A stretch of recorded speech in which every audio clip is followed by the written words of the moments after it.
Soms heb je de kans om iets heel bijzonders te zien in een ander land. Een aantal jaren geleden was ik in Frankrijk, in Avignon, waar jaarlijks een enorm theaterfestival plaatsvindt. Dat is de hele maand juni. Je wordt daar continu getrakteerd op allerlei theatervoorstellingen. Op straat, maar ook in theaters. En in een van de theaters zag ik Les Ballets Trocadero de Monte Carlo. Een hele mond vol, die staat voor de Trocs, zoals ze zichzelf ook wel eens noemen. En dat zijn alleen maar mannen.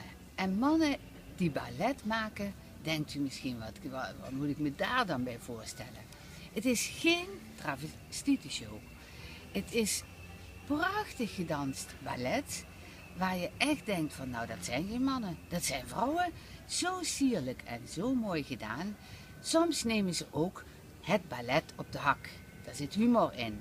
Maar ze maken ook gebruik van allerlei kostuums en een vorm van jazzballet gecombineerd met humor.